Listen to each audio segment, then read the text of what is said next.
जय माता दी। RS प्लेरियल 12 में आप सभी लोगों का स्वागत है। चैत्र नवरात्रि हिंदू धर्म का एक पवित्र पर्व है जो माता दुर्गा की उपासना के लिए समर्पित होता है। इस दौरान 9 दिनों तक मां के नवरात्रों की पूजा की जाती है।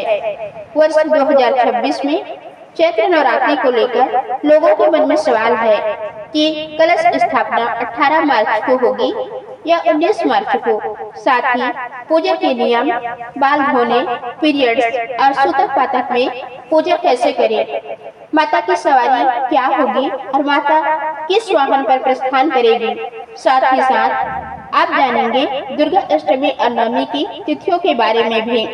इस बार अष्टमी और नवमी तिथि 2 दिन पड़ने के कारण यह असमंजस बना हुआ है कि किस दिन अष्टमी का पूजन करें और नवमी का पूजन किस दिन करें, क्योंकि कभी कभी जब अष्टमी और नवमी एक ही दिन पड़ती है और अगले दिन कुछ ही समय के लिए नवमी तिथि रहती है, तो कुछ श्रद्धालु अष्टमी और नवमी की पूजा एक ही दिन कर लेते हैं। शास्त्रों के अनुसार हर मास के दौरान विवाह, मुंडन, गृह प्रवेश और जनेऊ जैसे कार्य वर्जित माने जाते हैं। ज्योतिष दृष्टि से गुरु की राशि में सूर्य के होने से गुरु की शुभता कम हो जाती है, जिससे कि मानसिक कार्य इस दौरान रोक दी जाती है, क्योंकि किसी भी मांगलिक कार्य के लिए गुरु का शुभ स्थिति में होना बहुत ही जरूरी होती है। लेकिन जब बात शक्ति की उपासना यानी नवरात्रि की आती है तो कुछ नियम बदल भी जाते हैं। हिंदू पंचांग के अनुसार साल 2026 में चैत्र नवरात्रि का शुभ आरंभ 19 मार्च दिन गुरुवार से होगा और समापन होगा 27 मार्च शुक्रवार को। इस बार तिथियों के संयुक्त कारण नवरात्रि 8 दिनों की भी मानी जा रही है, क्योंकि कुछ लोग अष्टमी और नवमी तिथि एक ही दिन मनाने की बात कर रहे हैं। तो आप इस वीडियो में जानने वाले हैं चैत्र नवरात्रियों की सभी तिथियों के बारे में, कलश स्थापना के शुभ मुहूर्त के बारे में, अष्टमी और नवमी तिथि कब से शुरू और कब समाप्त होगी और किस दिन आप व्रत का पारण कर सकते हैं। इस बार चैत्र शुक्ल पक्ष की प्रतिपदा तिथि 19 मार्च गुरुवार को सुबह 6:54 से शुरू होगी। इससे पहले तक अमावस्या तिथि रहेगी, तो अमावस्या का आप स्नान सुबह कर सकते हैं और जब प्रतिपदा तिथि प्रारंभ हो जाए उस समय से ही आपको कलश स्थापना या फिर जो भी पूजा आती है नवरात्रि की तो प्रारंभ करनी चाहिए। प्रतिपदा तिथि 20 मार्च दिन शुक्रवार को सुबह 4:52 पर शुरू होगी, इसलिए नवरात्रि का पहला दिन 19 मार्च गुरुवार को ही रहेगा। इस दिन कलश स्थापना का शुभ मुहूर्त सुबह 6:54 से 7:43 तक रहेगा। अगर आप इस समय में कलश स्थापना नहीं कर पाते तो फिर अभिजीत मुहूर्त में भी कलश की स्थापना की जा सकती है। दोपहर 12:10 से 12:58 तक रहेगा। अष्टमी तिथि प्रारंभ होगी 25 मार्च दिन बुधवार को दोपहर 1:51 से और अष्टमी तिथि का समापन होगा 26 मार्च दिन गुरुवार को सुबह 11:49 तक। इसके बाद में नवमी तिथि प्रारंभ हो जाएगी। ऐसे में जो लोग अष्टमी और नवमी एक ही दिन मनाने की बात कर रहे हैं वो 26 मार्च गुरुवार को अष्टमी और नवमी की पूजा करके कन्या भोजन कर सकते हैं। अगर आपके यहाँ पर अष्टमी के दिन कन्या पूजन होता है तो सप्तमी तिथि को व्रत रखकर अष्टमी तिथि गुरुवार को सुबह 11:49 तक आप कन्या पूजन कर सकते हैं। अष्टमी तिथि के अंदर कन्या पूजन कर लेना चाहिए और नवमी तिथि 26 मार्च गुरुवार को सुबह 11:50 से शुरू हो रही है और 27 मार्च शुक्रवार को सुबह 10:07 तक नवमी तिथि रहेगी।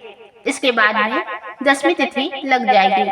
ऐसे में जो लोग एक ही दिन यानी 26 मार्च गुरुवार को ही अष्टमी और नवमी मनाने की बात कर रहे हैं वे 26 मार्च गुरुवार को सुबह 11:50 से लेकर 12:30 बजे तक दोपहर में कन्या पूजन कर सकते हैं, यानी नवमी को कन्या पूजन कर सकते हैं। इसके अलावा गुरुवार को शाम के समय में भी सूर्यास्त से पहले पहले आप कन्या पूजन कर सकते हैं। और जो लोग 27 मार्च को ही नवमी मनाना चाहते हैं, हिंदू पंचांग के अनुसार वैष्णव नवमी 27 मार्च दिन शुक्रवार भी रहेगी। अगर आप इस दिन नवमी मनाना चाहते हैं तो नवमी तिथि समाप्त होने से पहले पहले आप कन्या पूजन कर सकते हैं। बिना कलश स्थापना के पूजा कैसे करें? अगर आप किसी कारणवश से कलश स्थापना नहीं कर पा रहे हैं तो आप भी नवरात्रि की पूजा कर सकते हैं। माँ दुर्गा की फोटो या मूर्ति स्थापित करें। रोज सुबह शाम दीपक जलाएं। दुर्गा चालीसा या ओम दुम दुर्गाय नमः मंत्र का जाप करें। फल फूल और भोग अर्पित करें। 9 दिनों तक साफ सफाई और सात्विक भोजन रखें। याद रखें, भक्ति और श्रद्धा सबसे महत्वपूर्ण है, कलश स्थापना अनिवार्य नहीं है। नवरात्रि में बाल किस दिन धोने चाहिए? नवरात्रि के दौरान कुछ लोग नियम का पालन करते हैं। कलश स्थापना वाले दिन पहला दिन बाल धोना शुभ माना जाता है। उसके बाद अष्टमी या नवमी के दिन बाल धो सकते हैं। बीच के दिनों में बाल धोने से बचने की परंपरा है, लेकिन यह व्यक्तिगत मान्यता है। यदि आप नियम नहीं निभा पा रहे हैं तो सामान्य रूप से भी बाल धो सकते हैं, कोई पाप नहीं लगता है। पीरियड्स या मासिक धर्म में पूजा कैसे करें? आज के समय में इस विषय पर अलग अलग मत है।